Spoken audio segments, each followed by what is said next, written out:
Buenos días con todas y con todos. Bienvenidos a una nueva clase. Les voy a comentar cuál es la idea y los temas que vamos a trabajar el día de hoy, para que por favor estén atentos y obviamente lo vayan revisando. En primer lugar, no olviden tener junto a ustedes tanto la Constitución cuanto el Código Orgánico del Ambiente. Lo pueden tener de manera digital con el propósito de hacer algunas revisiones. El día de ayer se publicó en la noche el complemento de la clase de hoy. No se olviden que siempre vamos a tener un video, una actividad y obviamente también en los días viernes la posibilidad de interactuar y tener este contacto personal con ustedes. Había referido al final de la unidad número 4. Y esta unidad obviamente trataba precisamente del régimen institucional y obviamente del libro preliminar y el libro primero del Código Orgánico del Ambiente. Es por eso que con el propósito de ahondar y sobre todo tener mayor conocimiento sobre algunos temas, he escogido dos temas que creo que son significativos para la unidad para poderlo dialogar el día de hoy. El primero se refiere a las facultades que tiene la Autoridad Ambiental Nacional y que están reguladas en el código. Y lo segundo, relacionado con educación ambiental y con la investigación ambiental respectivamente, para luego pasar a lo relacionado con el glosario de términos, donde la idea es poder interactuar con ustedes a manera de una pequeña lección, que ustedes vayan diciéndome cada uno de los conceptos que permite el legislador tener a mayor claridad en relación con la materia ambiental. Y también les voy a poner en antecedentes dos situaciones de manera particular que creo que son interesantes analizar. ¿Por qué razón? Porque el próximo día viernes, y les pido por favor que tomen nota de esto, el próximo día viernes las personas que tengan su apellido hasta la letra L, ¿sí? Hasta la letra L van a tener que presentar el caso número 1 y los que tengan desde la letra M en adelante tendrán que hacerse cargo del caso número 2, ¿sí?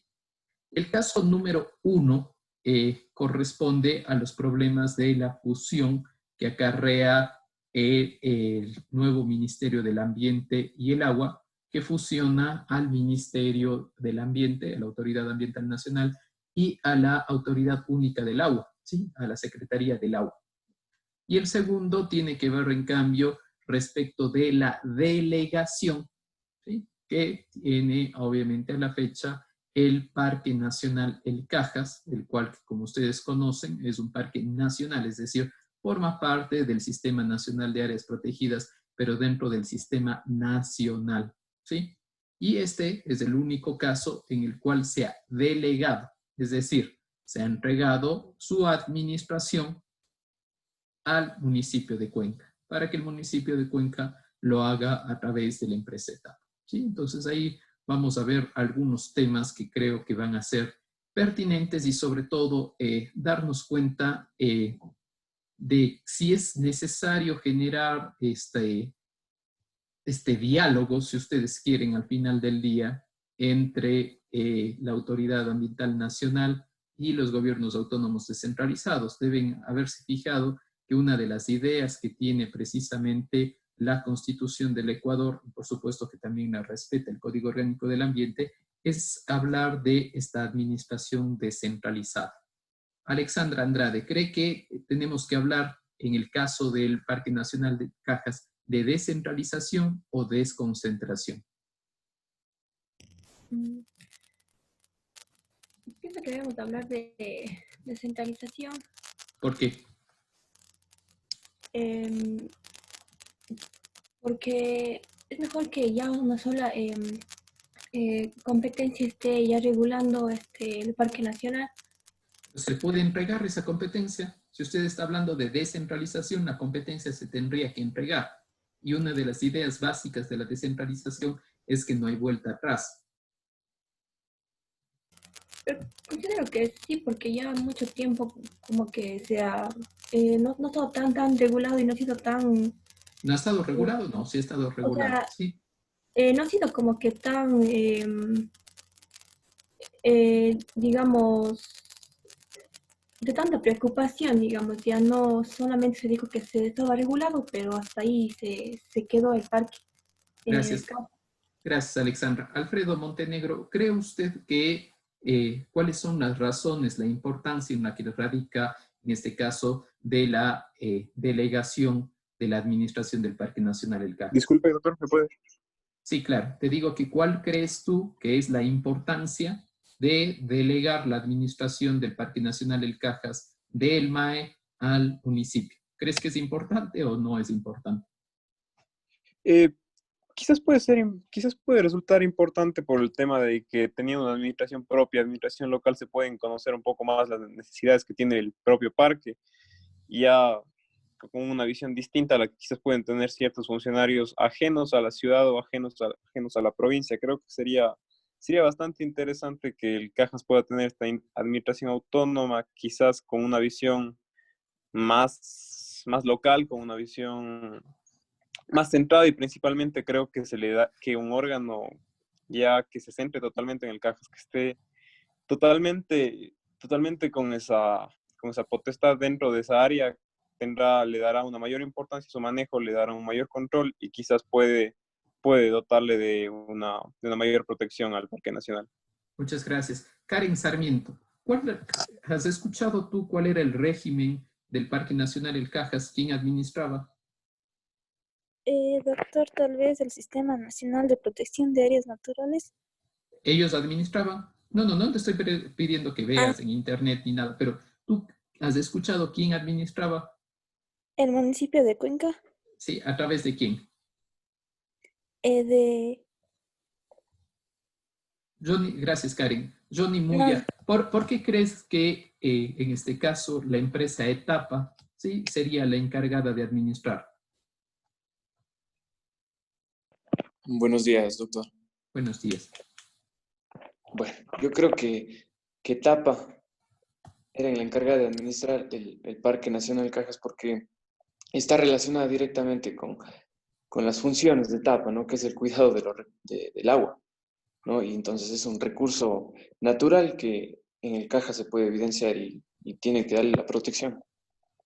Sí, obviamente, si ustedes quieren, entre comillas, es como cuidar la materia prima. ¿Cuál es la materia prima de esta empresa que se dedica precisamente a proveer el servicio de agua potable? El agua. Si no hay agua, no hay negocio, no hay servicio. Entonces, tienen que proteger, sí, y obviamente pondrá un especial interés en ello. ¿Sí? Pero bueno, vamos a continuar con la clase. Les había dicho que sobre todo me quiero referir a dos grandes temas dentro del libro primero y después nos vamos al glosario de términos. El primero hace relación con la Autoridad Ambiental Nacional. ¿Sí? Ustedes recuerden que el Ministerio del Ambiente será la Autoridad Ambiental Nacional. Nota mental, ¿sí? Uno de los problemas, las dificultades que se encontraría en el tema de la fusión del Ministerio del Ambiente y, por supuesto, la Secretaría del Agua, va a ser, por ejemplo, todas las denominaciones que constan en materia ambiental y de recursos hídricos. Se va a tener que cambiar toda la legislación sobre cómo estaba integrada y cómo formaba parte de manera particular, por ejemplo, los determinados comités, la forma de conformación, etcétera, etcétera. ¿Sí? Sin embargo, hay un tema que sí es importante tenerlo presente y es, si ustedes quieren, el rol al final del día que va a tener la autoridad ambiental. Yo prefiero siempre hablar de autoridad ambiental nacional, no ponerle un nombre, sí, ministerio, porque el ministerio puede cambiar de nombres. En cambio, la idea de autoridad, no, ¿sí? ¿Cuál es el hecho que subyace en esta forma de visión que tiene la autoridad ambiental? La autoridad ambiental va a encargarse de la rectoría, de la planificación, de la regulación, del control y de la gestión de todo el sistema descentralizado de gestión ambiental.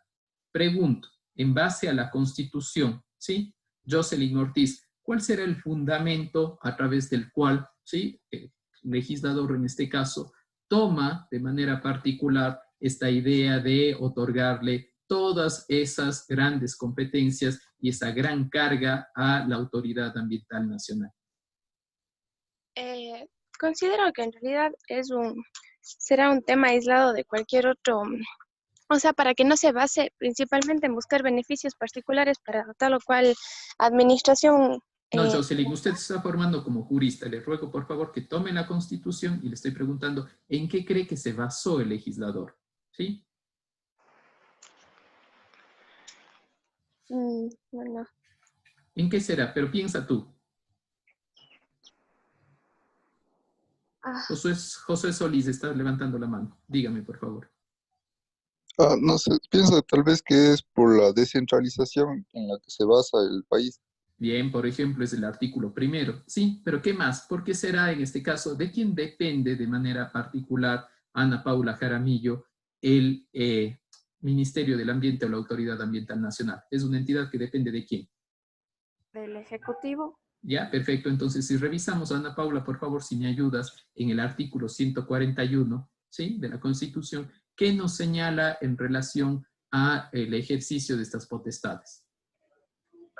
¿Me puede esperar un momento, doctor, porque no tengo la Constitución a mano? ¿Algún compañero o compañera que tenga la Constitución a mano? Le ruego, por favor, que lea el 141. Yo, doctor. Artículo 141. La presidenta o presidente de la República ejerce la función ejecutiva, es el jefe de Estado y de Gobierno responsable de la administración pública. La función ejecutiva está integrada por la Presidencia y Vicepresidencia de la República, los Ministerios de Estado y los... Muy bien, ahí atención con eso, los Ministerios de Estado. Y lea, por favor. Los Ministerios de Estado y los demás organismos e instituciones necesarios para cumplir en el ámbito de su competencia las atribuciones de rectoría. Ojo, ¿qué atribuciones tiene la función ejecutiva y que lo hace a través de sus ministerios? Repitamos, ¿sí? Rectoría. Planificación, ejecución y evaluación de las políticas públicas nacionales y planes que se creen para ejecutarlas.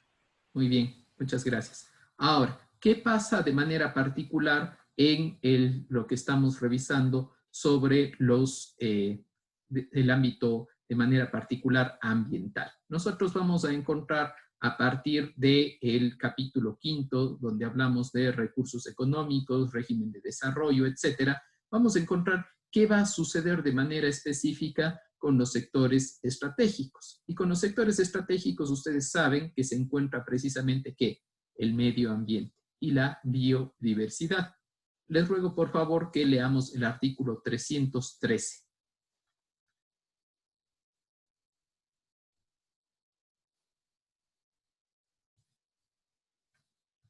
¿Me ayudan por favor? Artículo 313. El Estado se reserva el derecho de administrar, regular, controlar y gestionar los sectores estratégicos de conformidad con los principios de sostenibilidad ambiental, precaución, prevención y eficiencia. Los sectores estratégicos de decisión y control exclusivo del Estado son aquellos que por su trascendencia y magnitud tienen decisiva influencia económica, social, política o ambiental y deberán orientarse al pleno desarrollo de los derechos y al interés social. Se considera el sector... Sigue leyendo, por favor. Se consideran sectores estratégicos la energía en todas sus formas, las telecomunicaciones, los recursos naturales no renovables, el transporte y la refinación de hidrocarburos, la biodiversidad y el patrimonio genético, el radioeléctrico. La biodiversidad. Hasta ahí está bien, muchas gracias. Janina, por favor, tiene la palabra. Doctor, muchas gracias. Buenos días, compañeros y doctor. Solo tenía una duda con respecto a las competencias exclusivas de los ministerios. Hablo de competencia exclusiva porque hay varios ministerios que regulan de alguna manera o tienen normativas internas que regulan de alguna manera la gestión ambiental y el tema de temas ambientales. Por ejemplo, justamente el tema que hablábamos en la clase anterior sobre esta normativa tributaria sobre el uso del plástico y las fundas, y hay otra normativa, bueno, más bien un acuerdo ministerial del Ministerio de Educación en el cual prohíben totalmente el uso de plásticos de un solo uso en instituciones educativas. Entonces, quisiera que nos hable un poquito sobre las competencias exclusivas de este ministerio y cómo otros ministerios están también regulando el tema ambiental. Gracias. Primero hay que recordar un tema que es fundamental. Uno, a ver, si revisan la cápsula de la última clase, van a encontrar claramente cómo está organizado este Sistema Nacional Descentralizado de Gestión Ambiental. Y atención, digo descentralizado, ¿sí? ¿Y por qué descentralizado? Y les voy a insistir con las palabritas. Porque el ente rector va a ser la Autoridad Ambiental Nacional, quien va a estar en la cúspide y que va a tener, por obvias razones, como acabamos de leer hace un momento, sí, la rectoría, la planificación, la regulación, el control y la gestión del sistema. Dos, ¿qué va a pasar con el resto de niveles de gobierno? ¿Sí? Niveles de gobierno, estamos hablando obviamente del provincial, del municipal y de los parroquiales respectivamente. Cada uno de ellos, primero, van a tenerse que acreditar. En el caso, por ejemplo, de manera específica, si quieren ejercer facultades específicas sobre gestión ambiental. De manera particular, por ejemplo, prevención o en su defecto, también el otorgamiento de autorizaciones administrativas. Pero si regresamos a su pregunta, sí, no estaríamos hablando de competencias exclusivas, ¿sí? ¿Por qué? Porque estamos hablando de un mismo órgano. Estamos hablando de ¿qué? Del gobierno central. Usted estaba hablando, por un lado, ¿sí? Del Ministerio del Ambiente y del Ministerio de Educación, respectivamente. Son un todo, están en el mismo nivel de gobierno. Con lo cual, no estaríamos hablando de competencias exclusivas, sino estaríamos hablando de ámbitos de actuación. Y precisamente lo que vamos a revisar el día de hoy y que yo quería discutir con ustedes es las situaciones relacionadas de manera particular con la educación ambiental. ¿Por qué con la educación ambiental? Porque se dice que dentro de los instrumentos del Sistema Nacional Descentralizado de Gestión Ambiental, la Autoridad Ambiental Nacional tiene de manera particular que poner énfasis precisamente en la educación ambiental. ¿Con qué propósito? Con el propósito, por ejemplo, de generar nuevos procesos de enseñanza, nuevos conocimientos, y de manera particular que la población de manera específica piense que es necesaria la protección y la conservación del medio ambiente. Todo ello para garantizar el desarrollo sostenible y de manera específica, obviamente, los derechos de la naturaleza de manera particular. Por eso, en el caso que usted ha señalado, por ejemplo, sí, lo que se está estimulando, entre otras cosas, es que de manera transversal, ¿sí? Si ustedes toman de manera específica nuestro código, ¿sí? Nuestro código dice, atención, de manera transversal siempre se van a tener que hablar de los temas relacionados con la protección del ambiente. No importa si se traten de instituciones públicas o privadas, siempre la idea es que estemos por detrás los ámbitos de conservación. Esa es una de las premisas básicas. Y, entre otras cosas, por ejemplo, al Ministerio de Educación y al resto de ministerios les van a proponer ¿a qué? A unos, para que se desestime la utilización, por ejemplo, de bolsas plásticas, obviamente también de productos y de materiales que tienen obsolescencia programada. ¿Sí? No sé si usted ha escuchado alguna vez, Anabel, el término de obsolescencia programada. ¿Qué será? Doctor, he escuchado el término, es los años que tiene de vida, digamos, un artefacto eléctrico o me imagino, cierto artículo. Ya se programa que su vida útil, X tiempo, y ya no sirve. Pero ¿no será mejor que sirva más tiempo? ¿Qué cree usted? Por supuesto, hoy estamos invadidos de artículos y más objetos que realmente son casi comprándolos son basura en pocos días, o si no es con un solo uso. Entonces realmente sería mejor contar con artículos y objetos que tengan larga vida y que no tengan esa obsolescencia programada, ya que pasan a ser basura. Un 2x3. Gracias, Anabel. Paola Bermeo, ¿tú crees que sería interesante que los productos duren más o que duren menos? Desde el ámbito del productor.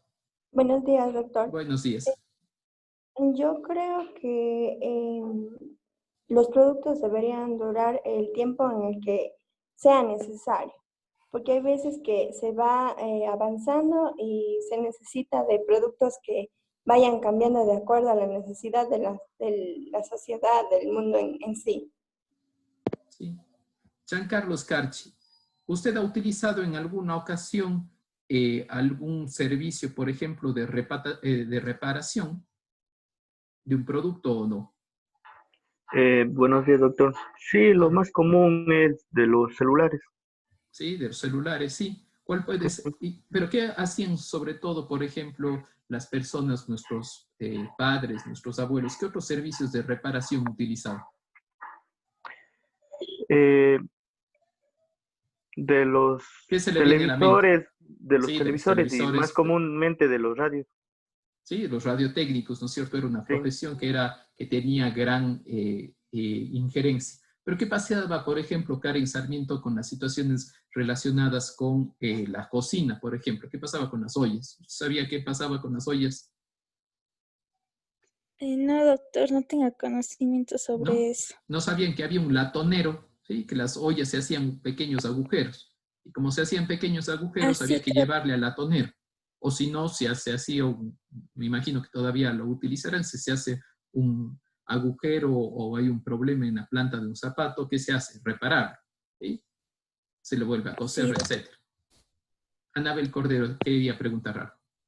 Sí, doctor. Y más bien comentar que hace algunos años, ya unos 15 años atrás, me llamó la atención cómo en un área de cuidados intensivos, y por ejemplo, tijeras que utilizaban para cortar la gasa, para colocar una herida o limpiar el rostro de un paciente, se botaban al basurero.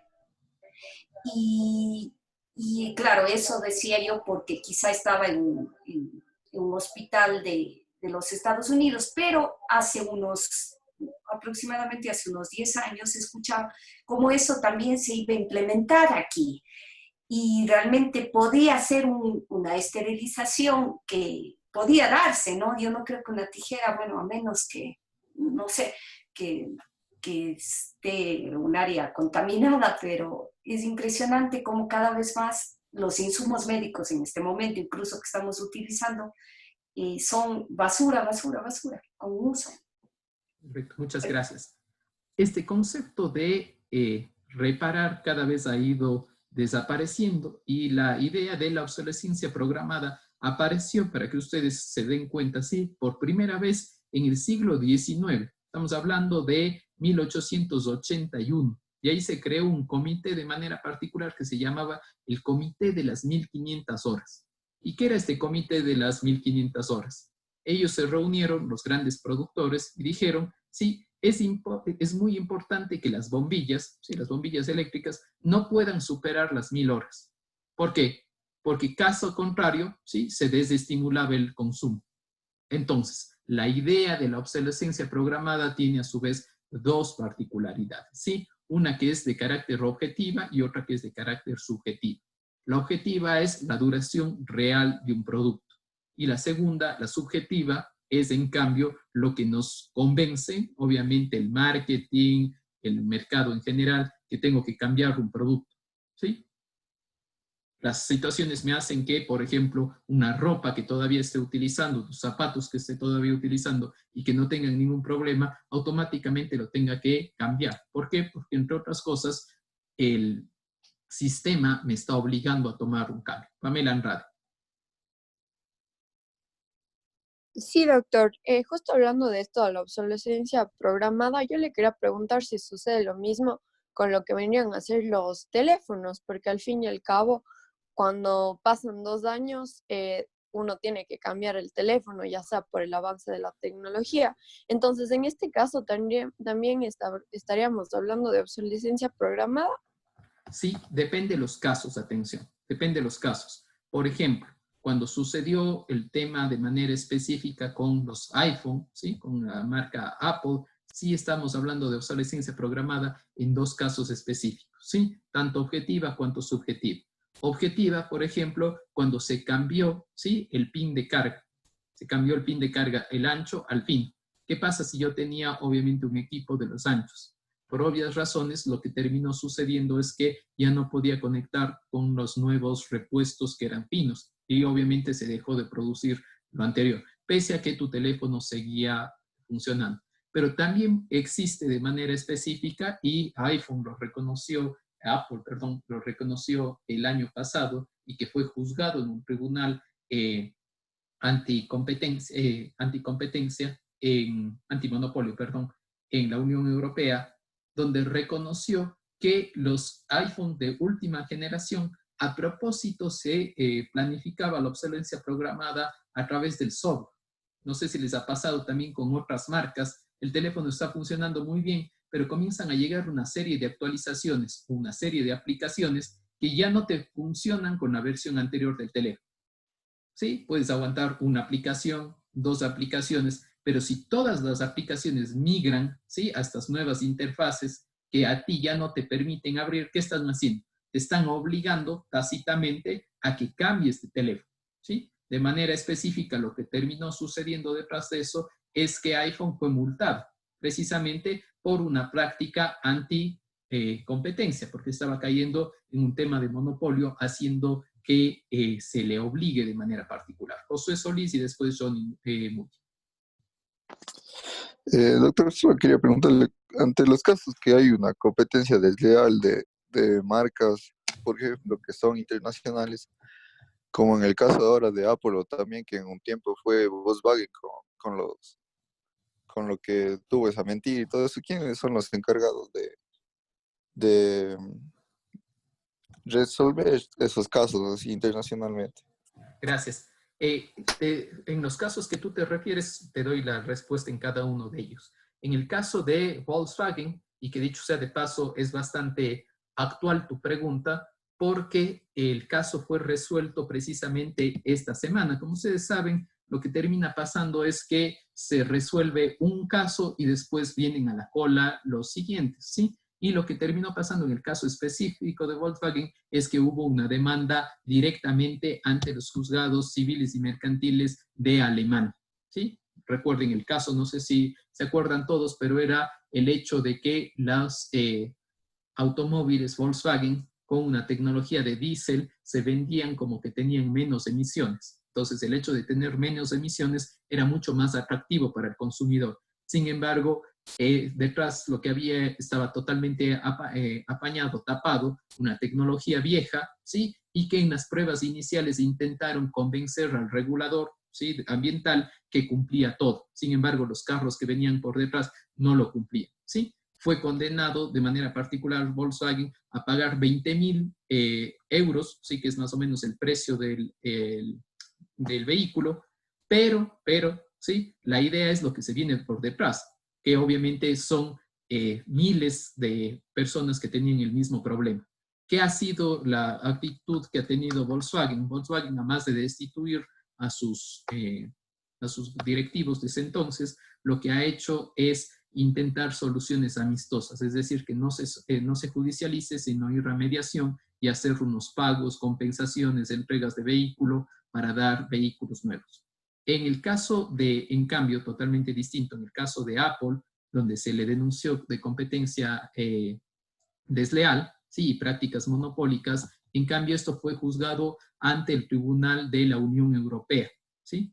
Tribunal de la Unión Europea que busca, por obvias razones, al estar en una comunidad, ¿sí?, que obviamente respete unas reglas que están en unas directivas. Si estos se pasaron estas normas establecidas en las directivas, son sancionados de esta manera. Johnny y después Francisco León. Bueno, yo quería agregar, doctor, que bueno, los productores se aprovechan de esta obsolencia percibida justamente en donde por moda o tendencias mundiales comienzan a programar que comienzan, como bien dicen, a poner nuevas aplicaciones, a cambiar cuestiones básicas que por moda o por tendencia nos impulsan a cambiar a veces de celulares que están totalmente nuevos solamente por cuestiones de moda y presiones que los productores y las grandes compañías hacen. Gracias. Y ojo, no solamente con temas tecnológicos, sucede incluso con temas bastante comunes, incluso como la ropa, ¿sí? hay determinadas líneas, grandes cadenas de ropa, que lo que hacen ahora es que la ropa ya no cuesta lo que costaba antes, es decir, ya no es tan cara, ¿sí? Sino que es mucho más accesible. ¿Cuál será la idea que sea más accesible? ¿Que todos se vistan siempre a la moda y que todo el mundo tenga acceso? No. Al ser mucho más económica, permite un intercambio mayor, con lo cual las nuevas tendencias y, por ejemplo, entre comillas, las nuevas temporadas, la idea de jugar con el marketing, con las rebajas, ¿sí? Con los saldos, etcétera, hace que obviamente el consumidor compre más, porque como es más barata, compra más. Porque caso contrario, lo que pasaba hace muchísimos años era que por obvias razones yo compraba, ¿sí? O las personas tenían unas 3 o 4 mudadas que realmente eran de tan buena calidad que siempre, por más que se las ponían, sí, no les pasaba nada. Ahora, si usted ocupa dentro de una prenda de vestir de estas marcas, sí, tienden a dañarse mucho más rápido, porque precisamente está la obsolescencia por detrás. Francisco. Doctor, yo le quería consultar, perdón, ya le bajo la mano, respecto a lo que dijo de las 1500 horas de la reunión de las bombillas. ¿Puede repetir eso, por favor? Y respecto a la obsolescencia, tal vez también se puede llamar obsolencia o solamente es obsolescencia, porque me parece debido de obsolencia más que obsolescencia. No, el término correcto es obsolescencia. ¿Sí? Al final del día no se olviden que es una traducción también, ¿sí? Pero la traducción correcta es obsolescencia. ¿Qué hacía el comité? El comité dijo, oigan, no podemos hacer que las cosas duren para siempre.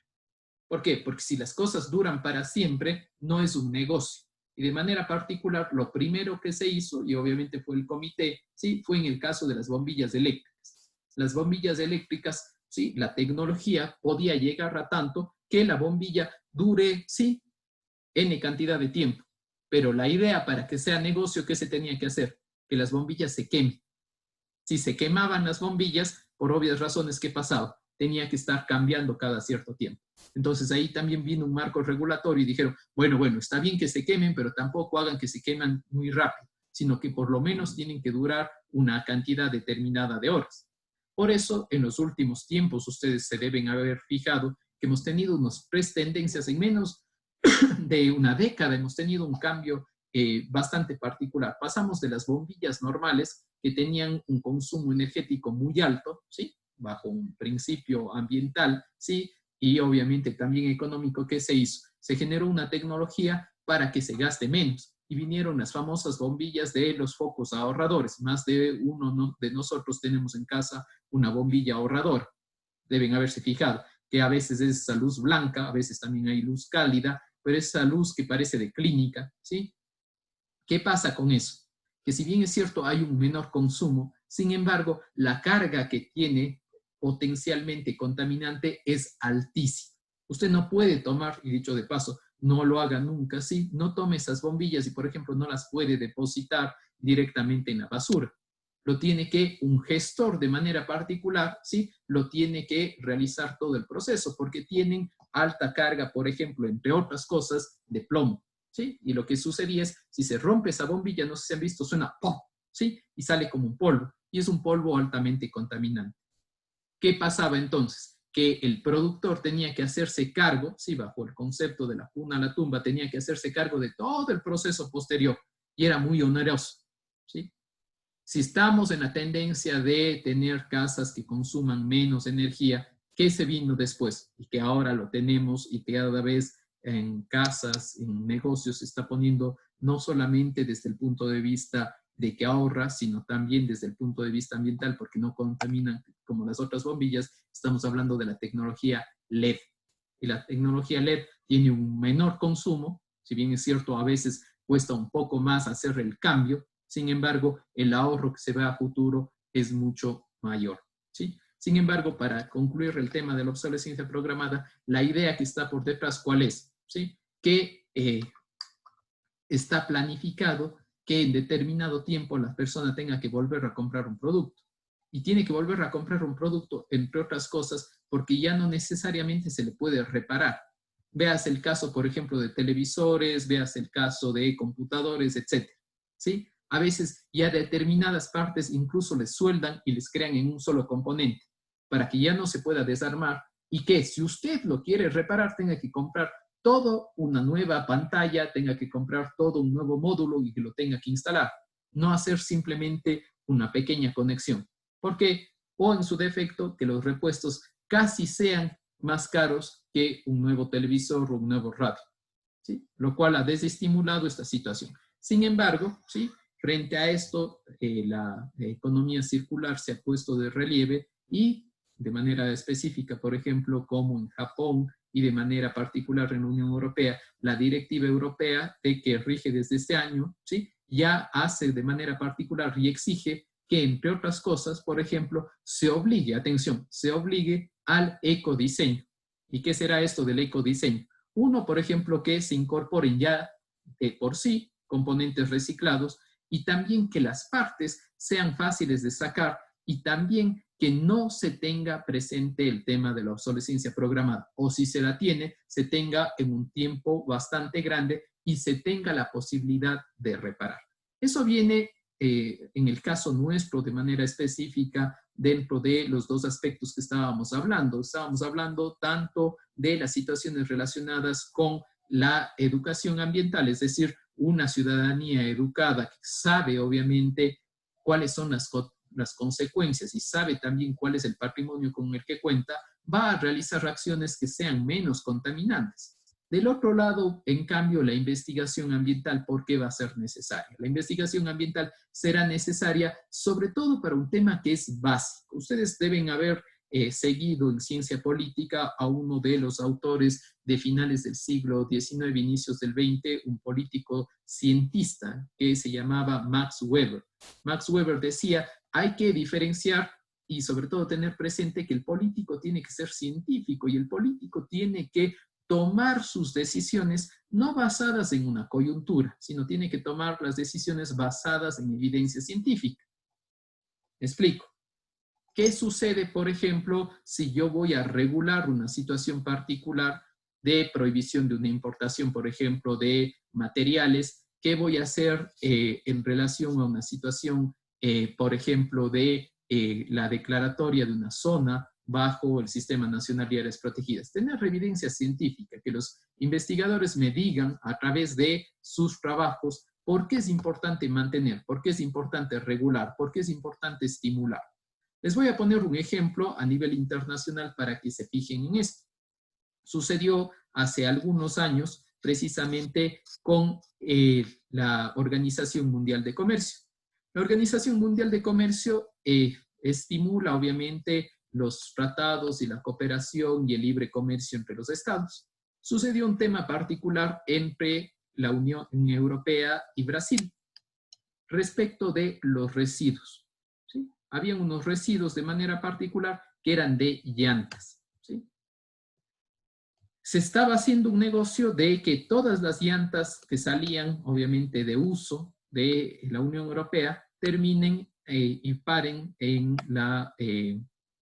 Brasil. ¿Sí? ¿Cuál era el problema que subyace por detrás? Brasil se negaba a aceptar las llantas porque decía que estaba afectando a su salud humana, porque eran temas contaminantes, etc. ¿Sí?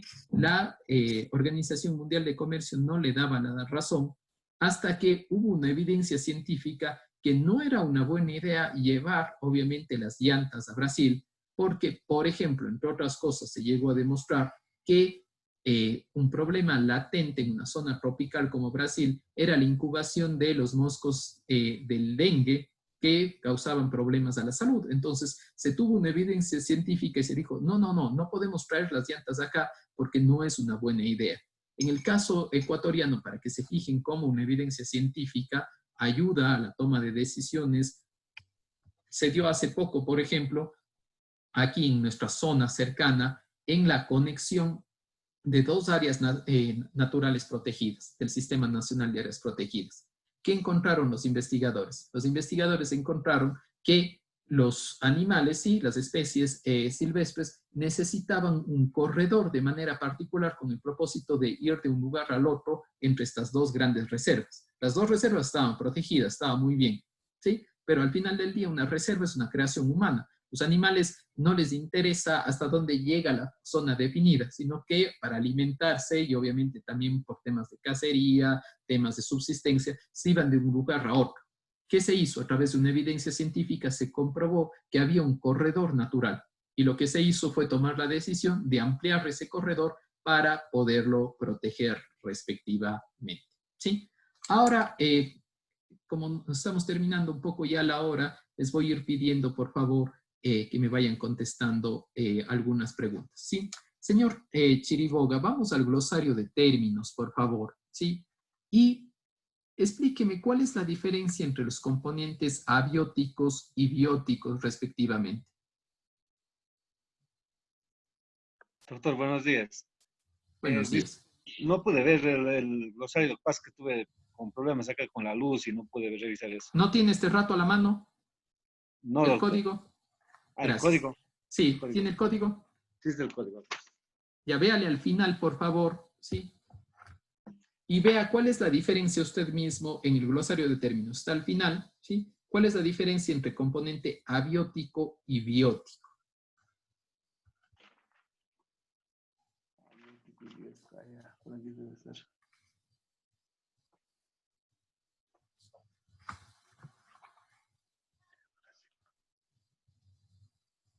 O hasta que usted encuentre, por favor, Kevin San Martín, ayúdeme usted hasta mientras.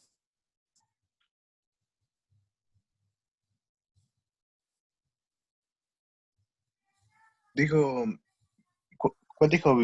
Componente abiótico y biótico. Ya, Léeme y explícanos, por favor, cuál es la diferencia. Ya de entrada, ustedes, como futuros abogados, tienen que estar súper rápidos, ¿sí? ¿Qué pasa si es abiótico? A es no, ¿sí? Acuérdense siempre, ¿sí? Entonces, si es abiótico, sí, el uno es biótico, ¿sí? Lo biótico hace relación de manera particular con la vida. Abiótico, ¿qué va a ser? Lo abiótico es lo sin vida y lo biótico es lo que está con vida. ¿Sí? Entonces, esos serán los componentes que están con vida y los componentes que están sin vida, respectivamente, pero que obviamente también van a formar parte de un ecosistema. Brian Domínguez, ¿qué es la resiliencia?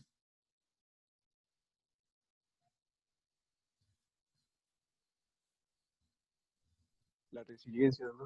Sí. La capacidad de poder adaptar según el glosario. ¿Puedes hablar un poquito más duro? No te escucho. Según el glosario. Sí, por favor. A ver, ya le busco. Ya, pero tienen que tener todos, por favor, a la mano. Pero tú me estabas diciendo que era la resiliencia. Tú sí sabes. La capacidad de poderse adaptar a las situaciones que se presenten en el día a día, más o menos. Sí, ahora veamos qué pasa en el ámbito ambiental. Leamos, por favor. Ya, no lo encuentro. Al final del código está el glosario de términos. No son muchos. Sí, estoy buscando, ya lo encontré el glosario, pero... Resiliencia. A ver.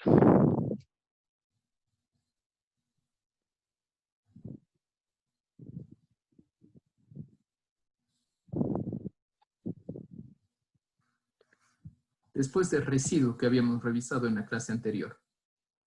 Resistencia, restauración. Resiliencia.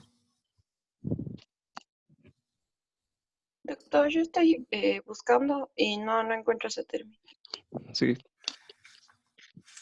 ¿No lo encuentran? Al final. Doctor, yo imprimí el glosario y no está. Ese. No. Doctor, creo que está confundido la palabra de resistencia con resiliencia, porque el concepto es de resiliencia, no de resistencia. Debe estar mal al momento de imprimir, tal vez se les imprimió mal, sí, pero es resiliencia, ¿sí? De pronto en Lexis, al momento de pasar, imagino que la palabra, el corrector ortográfico les pasó. Pero leamos, por favor, lo que está resistencia es resiliencia. Entonces, resiliencia. La habilidad de un sistema y sus componentes para anticipar, absorber, adaptarse o recuperarse de los efectos de un impacto negativo o daño emergente natural o antrópico. A ver, O, ahí está muy bien. ¿Cuál sería entonces un daño, distingamos, cuál sería un daño antrópico o un daño natural?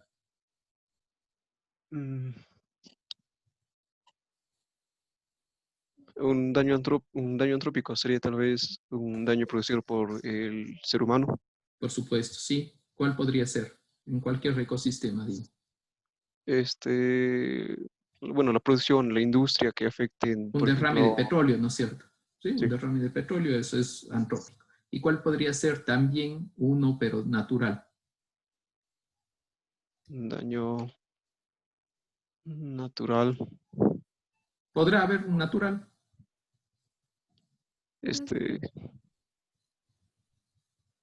Creo que sí, pero ¿Pero qué no se me puede viene a la ser? mente. Pero piensa en la naturaleza, piensa en el entorno. ¿Qué cosas pueden ser? Michelle Belecel, ¿cuál puede ser un daño natural? No se estaba pensando tal vez en la erosión.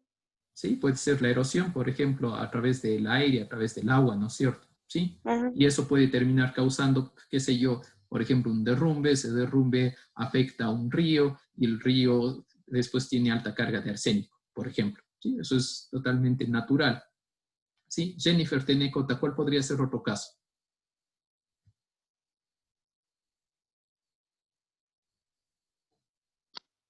Tal vez, no sé, una inundación o una explosión volcánica.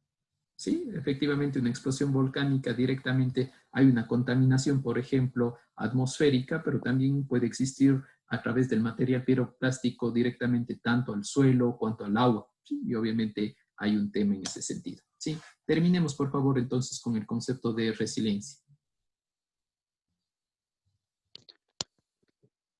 Ya, de forma oportuna y eficiente, realizando en el transcurso del tiempo los actos evolutivos y regenerativos que restablecerán el equilibrio ecológico, la riqueza y la biodiversidad.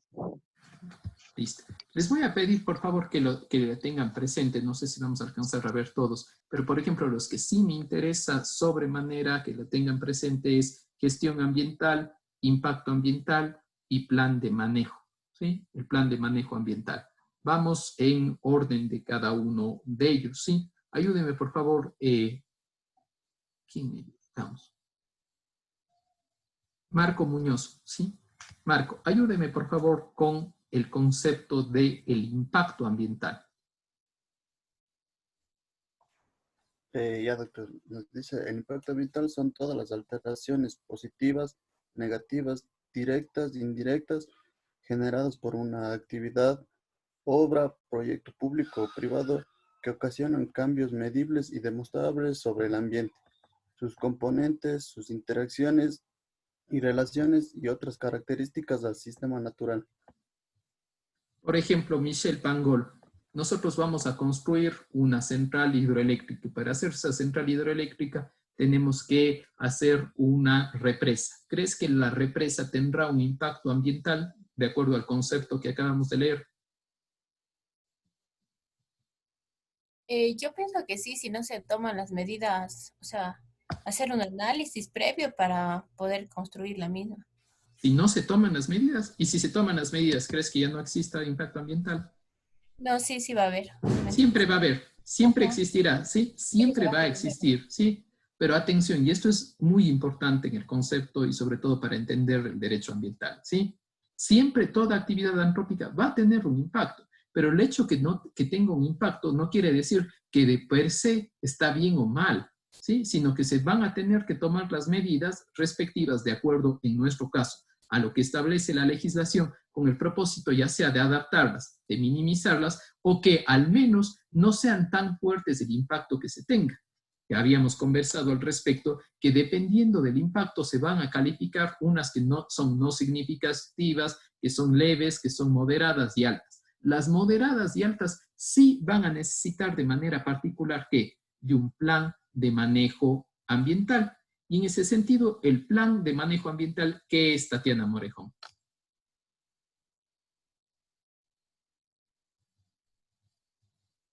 ¿Sí me escucha, doctor? Sí. Según el glosario, Sí, por favor. Ya.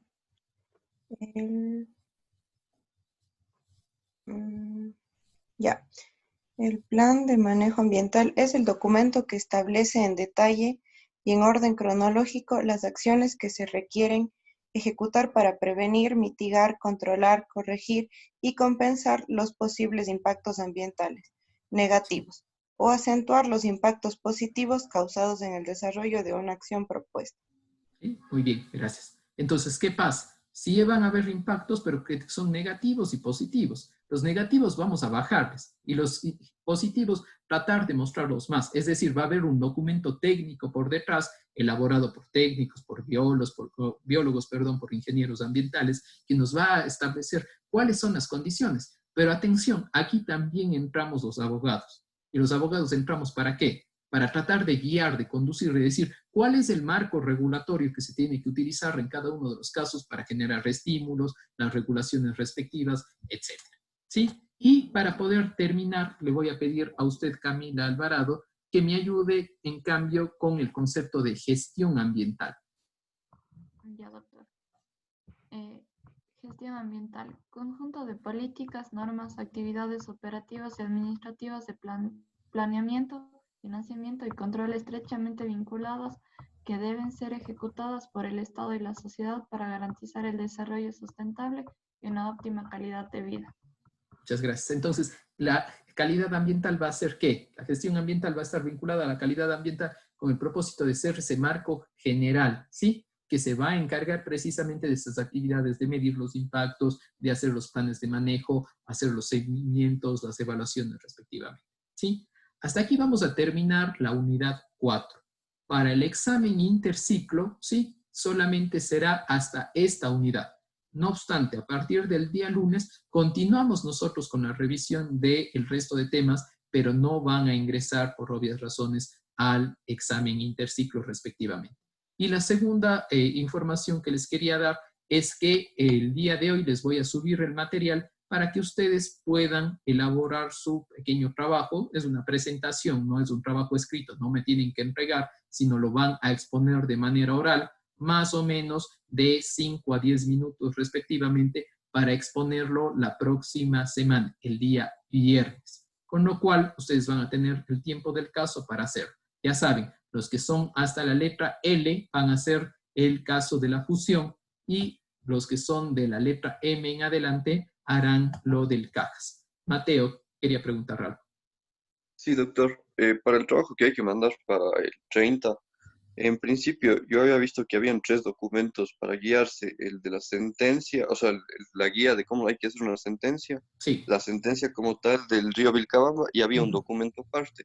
Pero ahora último que entré a revisar, el documento tercero, digamos, ya no está cargado, entonces no sé si sea importante también para, no sé si hay un voto salvado o algo así, por ejemplo, en el último documento que había, o no es interesante. Tal vez alguien lo modificó y lo eliminó, pero yo les había subido 3 documentos. Les había subido el documento del análisis de la sentencia misma de segunda instancia, y les había subido también que había dicho la Corte Constitucional. ¿Sí? Por favor, el análisis de la Corte Constitucional es menor porque lo desestima, ¿sí? Porque es una acción de incumplimiento, ¿sí?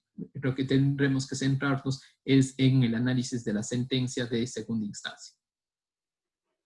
Ya, porque ahora solo está cargada la sentencia de la Corte Constitucional. No. Doctor, ahorita sí están las dos, están la acción de protección, sentencia de la Corte Constitucional y Río Vilcabamba. Sí están las 3. Sí. Así están las 3. Entonces, qué mejor. Busquemos bien, de pronto está tal vez en otro formato y tal vez por eso no pudo entrar. No, sí está, yo lo estoy viendo aquí. Río Vilcabamba CC, el otro se llama acción de protección y el otro se llama sentencia ambiental.